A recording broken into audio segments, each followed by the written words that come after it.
한국은행이 우리나라 경제 성장률을 마이너스 0.2%로 예상했습니다. 금융위기 이후 11년 만에 역성장이 전망되면서 코로나19 사태로 인한 경제 위기가 진행되고 있는 모습입니다. 이런 가운데 한국은행은 기준금리도 0.25%포인트 낮췄습니다. 한국은행 발표 내용과 우리나라 경제 상황에 대해서 조영무 LG경제연구원 연구위원과 함께 이야기 나눠보겠습니다. 안녕하십니까? 네, 안녕하세요. 네, 안녕하세요. 위원님, 오늘 기준금리 이야기부터 해보겠습니다. 오늘 기준금리 인하 예상하셨습니까? 보통 이런 금리 결정을 앞두고 네. 저 같은 사람들을 대상으로 일종의 설문조사처럼 포를 하는 게 있는데요. 네.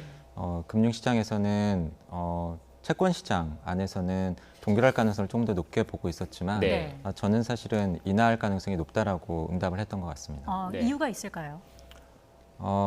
우선 올해 봄에 한국은행의 금리 정책을 결정하는 금통위원분들이라고 하시죠. 7분 중에서 상당수가 교체가 되었는데요. 네. 새롭게 금통위원이 되신 분들의 성향이라던가 최근의 발언을 보면 인하할 가능성이 조금 더 높아지지 않았나 하고 생각을 하고 있었고요. 특히 최근 들어서 강조되고 있는 것이 정부가 돈을 많이 쓰는 확장적인 재정 정책을 펴고 있는데 지난주에 대통령께서 전시 재정이라는 표현까지 쓸 정도로 강력한 이러한 재정 정책의 의지를 밝히셨죠. 이러한 재정 정책과의 정책 조합 측면에서 한국은행도 금리를 낮춰야 된다라고 하는 그러한 분위기가 더 높아지지 않았나 하고 생각하고 있었습니다. 네, 그만큼 현재 우리나라 경제 상태, 경제 상황이 위기 국면이다. 이런 위기 의식이 반영된 거라고 보면 될까요? 그렇죠. 실제로 최근에 우리나라 경기 흐름을 보면 1분기에 전분기 대비 1.4% 역성장을 이미 했고요. 네.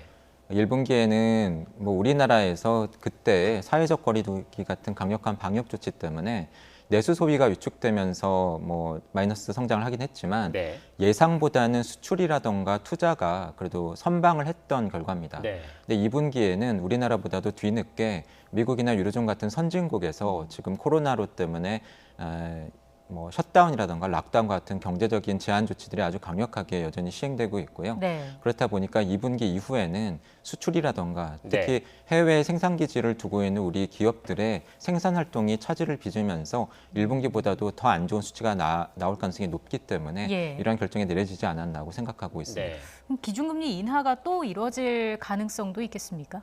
저는 가능성을 열어놔야 된다고 생각을 합니다. 네. 오늘 인하 전에 이미 정책금리 수준이 0.75였고요. 네. 네. 0%대고 그리고 여기서 더 낮아졌고 사상 최저 수준이고 저희가 그동안 가보지 않았던 금리 정책의 길을 가고 있는 겁니다. 하지만 앞으로의 경기 상황을 예상을 해보면 상당 기간 어려울 가능성이 있고 지금보다 더 어려워질 가능성이 있고 적어도 3분기까지는 매우 충격적인 경제 수치들이 발표될 가능성이 있기 때문에 향후의 상황에 따라서는 추가 금리 인하 가능성을 열어놔야 된다고 보고 있습니다. 네. 지금 현재 0.5%가 다른 주요 선진국보다는 기준금리 자체가 높은 건 사실인데 여기서 더 인하할 경우 뭐 자본 유출이라든지 부작용이 좀 우려돼서 좀 신중해야 되지 않느냐 이런 의견도 있는 것 같거든요. 어떻게 보십니까? 분명히 예전보다는 그 부분에 대해서 더 신경을 써야 됩니다. 네. 특히 우리나라 같은 경우에는 이미 제로 금리 또는 마이너스 금리 정책을 펴고 있는 유로존, 일본, 미국과 달리 우리나라 통화인 원화가 국제 통화 또는 기축 통화의 지위를 가지고 있지 못하고요. 국제 금융시장에서는 우리나라는 여전히 신흥국 대접을 받고 있죠. 그렇죠. 이러한 나라가 금리 수준조차도 마이너스로 떨어진다고 한다면 외국인 투자자들 입장에서는 우리나라 금융시장에 굳이 돈을 넣어둘 이유가 거의 없습니다. 그러한 면에서 정책금리 인하의 여지가 있다고는 말씀드렸지만 많지는 않고요. 그러한 면에서 추가 금리 인하가 이루어진다고 하더라도 금리 인하 효과가 극대화될 수 있는 시기에 하는 것이 바람직해 보이고 현재의 코로나 이 충격의 양상을 감안을 하면 저 개인적으로는 정책금리 인하보다는 돈이 필요하고 부족한 기업, 섹터, 계층에 한국은행이 직접적으로 유동성을 공급하는 돈을 직접 주입하는 통화 정책이 보다 더 효과적이지 않을까 하고 생각하고 있습니다. 결국 금리를 내린다는 거는 뭐 일반 시민 입장에서는 뭐 은행에 돈 넣어봤자 뭐 많은 이자 없으니까 돈을 많이 써라, 소비를 진작해라. 그리고 기업 입장에서는 싸게 돈을 빌려줄 테니까 투자해라 이런 메시지 않습니까? 근데 지금 이런 상황에서 그런 게 실질적으로 효과를 낼 수 있을지에 대한 비관적인 전망도 있는 게 사실인데 어떻게 보십니까? 앞서 말씀드린 것처럼 이번에 어떻게 할 것 같으냐? 낮추실 것 같다. 네. 근데 어떻게 하는 게 좋을 것 같으냐? 저는 사실은 정책금리 인하보다는 앞서 네. 말씀드린 직접적인 유동성 공급이 더 효과적일 네. 것 같다고 말씀을 드려왔는데요. 네. 그 주된 이유가 사실은 방금 앵커께서 말씀하신 부분입니다. 네.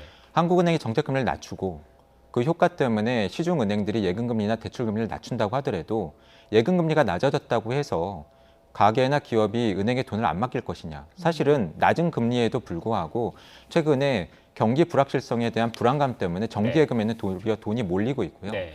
대출금리는 조금만 낮아질 수 있겠죠. 하지만 대출금리는 낮아졌다고 하더라도 부동산 가격, 부동산 시장에 대한 불안감 때문에 금융감독당국은 대출 규제를 매우 강화하고 있는 상황입니다. 네. 네. 결국은 이렇게 금리를 인하하더라도 과거와 같이 전통적인 경로, 통화정책의 경로 또는 유동성 공급 채널을 통해서 돈이 많이 풀릴 그리고 제대로 풀릴 가능성이 낮기 때문에 네. 도리어 금리 인하 카드는 아껴서 쓰고 꼭 필요한 때 쓰는 것이 바람직하지 않을까 하고 생각이 됩니다. 예. 자, 이런 가운데 한국은행이 올해 경제 성장률을 마이너스 0.2%로 네. 하향 전망했습니다. 예상하셨습니까? 네, 이것도 예상을 했는데요. 네. 근데 이렇게 예상된다고 말씀은 드리면서도 마이너스 0.2라고 하는 것이 예. 매우 안 좋은 전망치이긴 하지만 개인적으로는 이것보다도 더 낮아질 가능성이 있어서 다소 낙관적인 수치로 판단이 됩니다. 네. 경제 성장률 마이너스 0.2%에 대해서 얘기를 하고 있었는데 이 마이너스 0.2%가 갖는 의미가 뭔지도 설명을 좀 해주시죠. 사실은 우리 경제는 연간 성장률 기준으로 IMF 외환위기 이후에 마이너스 성장률을 기록한 적이 없습니다. 네. 매우 어려웠었던 글로벌 금융위기 당시에도 연간 성장률이 마이너스까지 떨어지지는 않았었고요. 네. 그리고 이렇게 마이너스 성장률을 기록을 하게 되면 아마 연쇄적으로 고용이 더더욱 위축되고 그리고 물가 쪽에도 영향을 미치면서 네. 기업들이 제대로 된 가격을 받고 물건을 팔기 어려워지는 그런 양상이 나타날 가능성이 높습니다. 네. 그런데 우리나라 경제 성장률에 대해서 각 기관마다 전망치가 좀 다른 것 같습니다. IMF 같은 경우에는 마이너스 1.2%, KDI는 0.2%로 경제 성장률 전망치를 냈는데 좀 편차가 좀 있는 것 같습니다. 어떻게 보십니까? 코로나 때문입니다. 네. 지금 저희가 겪고 있는 경제 위기 상황, 경제 충격 상황이 모두 다 코로나로 인해서 생긴 네. 현상이고요.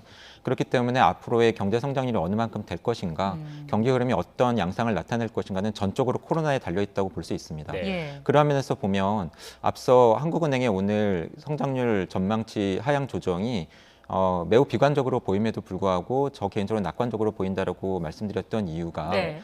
앞서 전망치를 발표했던 KDI의 0.2, 4월의 성장률을 마이너스 1.2로 예상했던 IMF, 네. 그리고 오늘 마이너스 0.2로 예상한 한국은행조차도 그 전망 보고서의 내용을 자세히 들여다보면 하반기 이후에 코로나 상황이 우리나라뿐만이 아니라 전 세계적으로 진정이 되고 네. 강력한 방역 조치가 완화되는 것을 가정할 때에 이러한 성장률이 예상된다라고 하고 수치를 내놓았습니다. 네. 예. 그런데 정작 방역 또는 의학, 백신 전문가 분들께서는 올해 가을, 늦어도 내년 봄에 코로나가 또다시 재발하거나 또는 네. 장기화될 가능성을 계속해서 경고하고 있기 때문에 네. 이러한 전문가들의 의견을 감안하면 하반기 이후에 상황이 호전되는 것을 전제로 한 앞서 말씀드린 전망치들은 낙관적으로 보인다라고 말씀드리게 됩니다. 예. 네.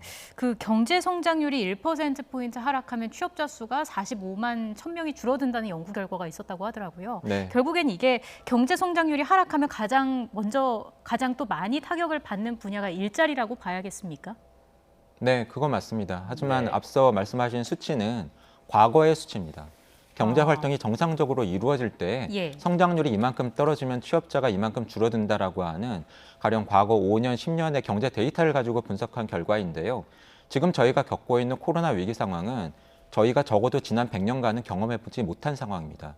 가령 예를 든다라고 한다면 지난 12년 동안 글로벌 금융위기 이후에 미국 경제는 힘들게 2천만 명 정도의 일자리를 늘려왔는데 이 일자리가 불과 한 달 반 만에 모두 다 사라졌습니다. 이것은 미국 경제가 적어도 지난 100년 동안 역시 경험해보지 못했던 네. 상황이고요. 우리나라 역시도 코로나 상황을 맞아서 최근 들어서 취업자 수가 40만 명대 이상으로 줄어들고 있는 것은 역시 저희가 경험해보지 못한 상황이라고 말씀을 드려야 될 것 같습니다. 네. 추가적으로 질문 하나 더 드리겠습니다. 요즘에 코스피가 2000선 뭐 오르락 내리락 하면서 어떻게 보면 코로나 이전과 거의 육박하는 수준으로 증시가 올라가지 않습니까? 네. 근데 경제 불확실성은 커지는데 이 주가라는 게 결국 우리 경제 각 기업의 미래를 보고 투자를 하는 선행 지표의 성격을 띠고 있는데 코스피가 이렇게 뛰는 이유 뭐라고 보십니까? 우선은 네. 돈이 너무 많이 풀렸고요. 네. 그렇게 풀린 돈들이 사실 갈 곳을 찾지 못한 상황이고 그렇다고 부동산 시장에 대한 전망도 예전과 다르기 때문에 개인을 중심으로 해서 마땅한 투자처를 찾지 못한 자금이 네. 많이 빠졌다라고 하는 판단 하에 주식시장으로 많이 들어가고 있는 것 같고요. 네. 그리고 결국은 조금 어려운 개념일 수 있지만 현재의 주가는 각 기업이 벌어들이는 미래에 예상되는 이익을 쭉 예상을 해보고 그것을 현재 가치로 환산한 가치 합계라고 볼 수가 있는데 네. 이렇게 환산을 할 때 금리 수준이 낮아지게 되면 아무래도 기업이 벌어들이는 이익이 높게 평가되는 경향이 있습니다. 그렇죠. 결국은 오늘 있었던 금리 인하라던가 돈이 많이 풀리는 것이 영향을 많이 미치고 있는 것으로 보여집니다. 네. 그 경제 성장률 관련해서도 한 가지 더 질문을 드리겠습니다. 지금 코로나19가 경제에 미치는 영향이 상당한데 코로나19가 재유행하게 될 경우에는 한국은행이 전망한 경제 성장률 마이너스 0.2%보다 더 많이 떨어질 가능성도 있습니까? 네, 저는 그렇게 보고 있습니다. 특히 우려스러운 것이 그나마 우리나라 그리고 발병지로 지목되는 중국 같은 경우에는 코로나 상황을 먼저 빠져나왔고 그렇다 보니까 앞서 질문하신 증시 흐름을 보더라도 네. 선진국 증시가 어려움을 겪을 때 중국 증시가 선전을 했었고 우리나라 증시가 최근에 다소 회복하는 모습을 보이고 있는 것도 사실은 코로나 방역 활동의 결과 그 영향을 반영한 것이라고 볼 수가 있겠는데요. 미국이나 유로존 쪽에서 이러한 셧다운, 강력한 경제 방역 조치의 결과로 인해서 앞서 말씀드린 것처럼 실업자가 대거 생기고 경제적인 충격을 감당하기 어려워서 무리하게 이런 셧다운 조치를 조기에 끝내려고 하는 움직임이 나타나고 있는데 그렇게 되면은 일종의 그 반대급부로 코로나가 일정 기간을 두고 재발하거나 또는 재확산될 가능성을 리스크를 그만큼 키우게 될 가능성이 있습니다. 그런 면에서 올해 하반기 이후 특히 날씨가 추워지는 겨울이나 내년 봄쯤에 코로나가 재발할 위험성을 저희가 분명히 고려를 해야 된다고 생각을 하고 있고요. 네. 그러한 것을 전망의 가정에 반영을 한다라고 한다면 한국은행의 오늘 발표된 마이너스 0.2% 연간 성장률보다도 더 낮아질 가능성이 있다고 판단하고 있습니다. 네. 마지막으로 대외 변수 얘기도 좀 해보겠습니다. 미국과 중국이 환율 정쟁 벌이고 있지 않습니까? 달러 대비 위안화 환율이 최고치, 그러니까 위안화의 가치가 평가절하가 된 건데 위안화랑 우리 원화가 서로 동조화 경향, 같이 움직이는 경향이 있지 않습니까? 그래서 우리 경제에는 어떤 그 파급 효과를 미칠지 이것도 사실 궁금한 측면인데요. 어떻게 예상하십니까? 금융시장이 제대로 개방되지 않은 중국이 무슨 일을 겪을 때 그나마 금융시장이 개방된 우리나라에서 네. 우리나라 원화 가치 환율이라던가 주가 같은 것이 중국 경제의 상황을 반영해서 움직이기 때문에 앞서 말씀하셨던 위안화와 원화의 동조화 현상이 최근에 매우 뚜렷하게 나타났던 네. 그런 경향이 있습니다. 만약에 이렇게 위안화 가치가 떨어진다고 한다면 과거 패러다임을 적용하면 원화 가치도 떨어질 수 있겠는데요. 네. 예전에 비해서 원화 가치가 이렇게 떨어진다고 하더라도 우리 수출 기업들의 수출 가격 경쟁력이 높아져서 네. 우리 수출이 늘어나고 우리 경기에 도움이 되는 이러한 긍정적인 채널은 크게 기대하기가 어려운 상황입니다. 네. 왜냐하면 수출 가격 경쟁력이 높아진다고 하더라도 우리 제품을 수입해줘야 되는 미국이나 유로존 같은 주요 수출 상대국들이 셧다운 같은 것으로 인해서 네. 지금 어려움을 겪고 있기 때문이죠. 반면에 원화 가치가 떨어지게 되면 가뜩이나 오늘 우리나라가 정책금리를 인하했는데 금리도 낮아졌는데 그 나라 돈의 가치마저도 낮아진다고 한다면 앞서 말씀드린 것처럼 외국인들이 우리 금융시장에 돈을 투자할 메리트는 그만큼 줄어들게 되겠죠. 자본 유출 그렇죠. 우려 말씀하신 예, 거죠? 그러한 네. 면에서 이러한 현상이 나타나는 결과를 저희가 좀 주목할 필요가 있고 특히 이렇게 위안화 가치가 떨어지는 그 중요한 배경에 미국과 중국의 갈등, 충돌 이러한 것이 있기 때문에 네. 이러한 무역 갈등이 심화될수록 우리처럼 수출의 경제의 상당 부분을 의존하고 있는 국가는 더더욱 어려움을 겪을 수밖에 없습니다. 이런 부정적인 부분에 도리어 관심을 가져야 된다고 생각합니다. 네, 미국과 중국 관계 등 대외 변수도 유념해서 봐야 될 것 같습니다. 지금까지 조영무 LG경제연구원 연구위원과 함께 이야기 나눠봤습니다. 오늘 말씀 고맙습니다. 고맙습니다. 네, 감사합니다.